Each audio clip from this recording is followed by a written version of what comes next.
మామూలు కొడుకు కొట్టలేడు బాబాయిని. అందులో ప్రేమగా చూచిన బాబాయిని, భుజాల మీద మోసిన బాబాయిని, లాలించిన బాబాయిని, ప్రేమించిన బాబాయిని, జోకొట్టిన బాబాయిని అంతలాగి చెంప మీద కొట్టలేరు. నేర ప్రవృత్తి ఉన్నవాడు మాత్రమే కొట్టగలడు. ఆ కొడుకు మాత్రమే కొట్టగలడు. నా కొడుకులు కొట్టలేరు. తండ్రి ముఖ్యమంత్రితో అడ్డు పెట్టుకొని లక్షల కోట్లు దండుకొని సిబిఐతో అరెస్ట్ కాబడి 16 నెలలు చెంచలగూడ జైల్లో చెప్పకూడదు తిన్న వ్యక్తి జగన్మోహన్ రెడ్డి గారు. నేర ప్రవృత్తి related to his mental capabilities, mental system, మెన్సీరియా, criminal instinct ఇవన్నీ అతని మనసులో ఉన్నాయి. అటువంటి వ్యక్తి నాయకుడని చెప్పాలనేది నా ఉద్దేశం. అంతేగాని ఆయన్ని కించపరచాలని కాదు, అతన్ని ఏదో ప్రజల్ని వెలివేయమని చెప్పట్లేదు నేను. అతని మనస్తత్వం ఇది అని చెప్పాలనేది నా ఉద్దేశం. అది నిన్న ఈరోజు వాళ్ళ కరపత్రంలో రాస్తారు. వాళ్ళ జగన్ కరపత్రం అంటే ఏంటి? సాక్షి పేపర్. అందులో ఇది రాసి డాక్టర్ రాస్తారు, సింగయ్య శరీరంపై చిన్న చిన్న గాయాలే ఉన్నాయని పంచనామాలో వైద్యులు ఇచ్చిన రిపోర్ట్ అంటాడు. ఎంత బుద్ధి లేని పని అండి. వైద్యులు ఇచ్చినది పంచనామా కాదు సార్. మీరు ఎవరు సాక్షిలో ఎవరు రాస్తున్నారో, ఎవరు చూస్తున్నారో, ఆ ఎడిటర్ ఎవరో, సబ్ ఎడిటర్స్ ఎవరో నాకైతే తెలియదు. కానీ శవ పంచనామా పోలీసులు చేస్తారు. శవ పంచనామా పోస్ట్ మార్టంకు పంపటానికి ముందు పోలీసులు రాసే శవ పంచనామాలో రాసిన గాయాలు ఇవి. పోస్ట్ మార్టం కంటే ముందు లిఖింపబడిన గాయాలు, గుర్తించిన గాయాలు ఇవి. ఇక్కడ ఏం రాస్తారు మీ పత్రికలో? సింగయ్య శరీరంపై చిన్న చిన్న గాయాలే ఉన్నాయని పంచనామాలో వైద్యులు ఇచ్చిన. వైద్యులు ఎవరైనా ఈ రిపోర్ట్ ఇవ్వటానికి? ఈ శవ పంచనామా చేసిన తర్వాత పోలీసులు డెడ్ బాడీని పోస్ట్ మార్టంకి పంపిస్తారు. పోస్ట్ మార్టం ఓపెన్ చేసి అడుగడుగున అంగుళం ఓపెన్ చేసి కత్తితో ఓపెన్ చేసి అంతా చూచి డాక్టర్లు మన రాస్తారు. ఈ గాయాల కంటే ఎక్కువ గాయాలు ఇంకా డిటెక్ట్ చేస్తారు వాళ్ళు. ఇక్కడ పోలీసులు శవ పంచనామాలో చిన్న గాయం అని రాస్తే ఓపెన్ చేస్తే అది పెద్ద గాయం అయిపోతుంది. అవన్నీ పోస్ట్ మార్టంలో వస్తాయి. That is called post mortem report. Post mortem రిపోర్టుకి శవ పంచనామాకి తేడా తెలియని ఈ వ్యక్తి పత్రిక నడుపుతున్నాడు జగన్మోహన్ రెడ్డి గారు. పోస్ట్ మార్టం రిపోర్టుకి పోలీసులు నిర్వహించే శవ పంచనామాకి ఇది శవ పంచనామా by police before sending the corpus for autopsy. అంటే శవాన్ని పోస్ట్ మార్టంకు పంపించడానికి ముందు పోలీసులు గుర్తించి శవ పంచనామాలో పంచాయతీదారుల ముందు గుర్తించిన గాయాల్ని ఇది వైద్యులు గుర్తించిన గాయమని వాళ్ళ చెత్త పత్రికలో వేస్తారు ప్రజలను నమ్మించడానికి. అబద్ధాలు. శవం కాలు మీద కాలేసుకో, అప్పటికి చావలేదయ్యా బాబు. శవం కాలు మీదకి ఇప్పుడేదో మా వాళ్ళు ఏదో చూపించొద్దన్నారు ఫోటోలు. శవం కాలు మీద కాలేసుకుందని ఆ చెత్త పత్రికలో చూపిస్తారు. ఇప్పుడు అది చూపించకూడదట, ఏదో రిస్ట్రిక్షన్స్ ఉన్నాయంట. I don't know. శవం అప్పటికి చావలేదయ్యా బాబు. జగన్మోహన్ రెడ్డి గారు చనిపోలేదు. మీ టైర్ కింద పడ్డాడు, మెడంతా నలిగిపోయింది, ప్రాణంతో ఉన్నాడు, కొస ప్రాణంతో ఉన్నాడు. అక్కడ పడి ఆడు కాలు మీద కాలేసుకున్నాడు. బతికున్నాడు కాలు మీద కాలేసుకుంటే తప్పారెడ్డి గారు? మీ పత్రికలు అట్లా చండాలను చూస్తా ఆడు కాలు మీద కాలేసుకున్నాడు అంటే ఒక దళితుడు కాలు మీద కాలేసుకున్నాడనా మీ కోపం? చంపేశారు అని, చావలేస్తారు అని, ఇంకా బ్రతికే ఉన్నాడు. తర్వాత 108లో అంబులెన్స్లో తీసుకెళ్ళిన తర్వాత దారిలో చనిపోయాడు. పోస్ట్ మార్టం రిపోర్టుకి శవ పంచనామాకి తేడా తెలియని పత్రికని మీ చెత్త రాతలు రాసి ప్రజల్ని నమ్మించాలని, భ్రమ పెట్టాలని, ప్రజల్ని మోసం చేయాలనేది అది నేర ప్రవృత్తి. ఏదో రకంగా చేసి మసిమూసి మారేడుకాయ చేసి సరైంది కాదు జగన్మోహన్ రెడ్డి గారు అని చెప్పాడు. ఆయన నేర ప్రవృత్తి గురించి నాకు చెప్పాలనేది.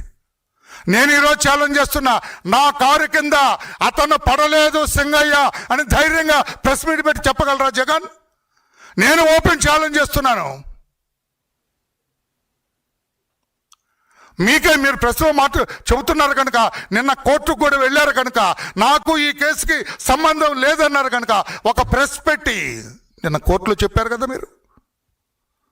ఆ కారు టైర్కి సింగయ్య మెడకి సంబంధమే లేదు, ఆ చావుకి నాకు సంబంధం లేదు, ఈ కేసు కొట్టేయండి అని వెళ్ళారు కదా హైకోర్టుకు మీరు.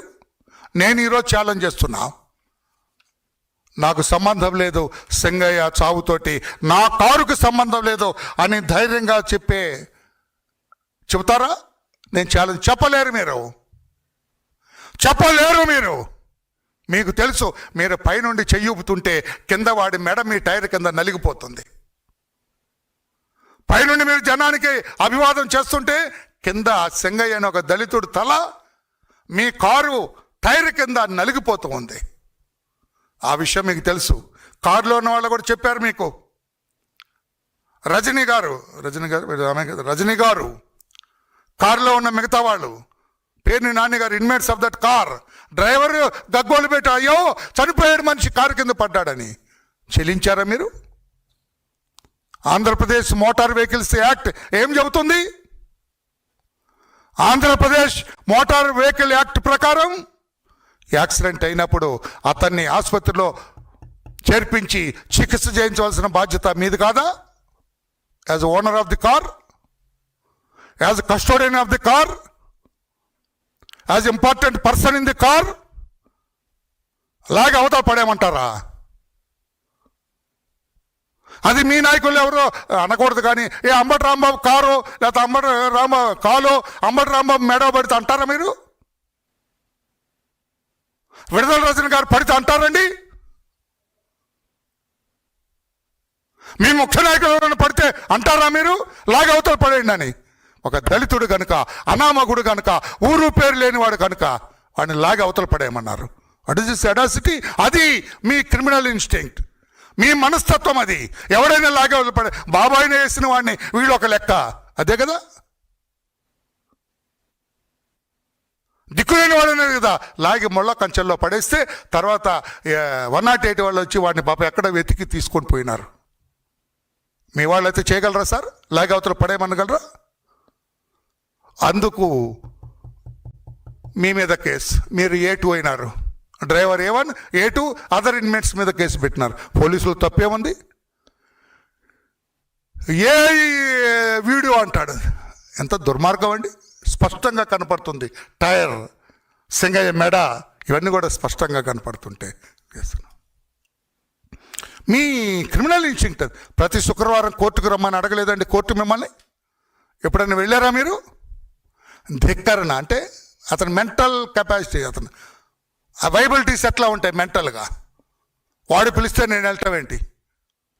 జడ్జి పిలిస్తే నేను వెళ్ళటం ఏంటి? కోర్టు ఎవరో నన్ను పిలవటం అంటే అతని మనస్తత్వం విపరీత మనస్తత్వం. మొట్టమొదటి చెప్పుకొచ్చాను కదా నేను. 10th క్లాస్ పేపర్ల దగ్గర నుంచి, కాలేజీ చదువు దగ్గర నుంచి, బాబాయిని వేసి చెంపదెబ్బ కొట్టిన దగ్గర నుంచి, నాన్నగిని ధిక్కరించిన దగ్గర నుంచి, 100 కోట్లు కొట్టేసిన దగ్గర నుంచి, బెయిల్ లేకుండా 16 నెలలు చెంచలగూడ జైల్లో ఉన్న దగ్గర నుంచి, మరలా మే 15, 2019 బాబాయిని వివేకానంద రెడ్డి గారిని వేసిన దగ్గర నుంచి, ఇవన్నీ కూడా విపరీత మనస్తత్వం జగన్మోహన్ రెడ్డి గారిది అని చూపిస్తుందని చెప్పాలనేది నా ఉద్దేశం. రాష్ట్ర ప్రజలకు తెలుసు. He needs to be examined by a team of medical doctors. అతను ఎగ్జామిన్ చేయాలి. అతను నన్ను అడిగితే నేను మీ మీద వ్యతిరేకం లేదు సార్ నాకు జగన్మోహన్ రెడ్డి గారు. అందుకు నేనంటున్నాను, మీరు ఆ కారుకి మాకు సంబంధం లేదని చెప్పే ధైర్యం ఉందా అని చెప్పి మరొక్కసారి మిమ్మల్ని అంటున్నాను. నేను కోర్టుకి ఎందుకు అటెండ్ అవ్వట్లేదు సార్? అప్పుడే ముఖ్యమంత్రి ఉన్నాను నేను. 66 లక్షలు ఖర్చు అవుద్దు రోజుకి కోర్టుకు వస్తే అన్నారు. ముఖ్యమంత్రి 10వ సంవత్సరం 1 నెల అయిందే. కోర్టుకి ఎందుకంటే ధిక్కరణ అంటే you will be happy by violating the orders of everybody. అతని మానసిక స్థితి చెప్పాలనేది నా ఉద్దేశం. రాష్ట్ర ప్రజలారా, వేరే కాదు. ఆ పార్టీ నాయకులు కూడా తెలియాలి.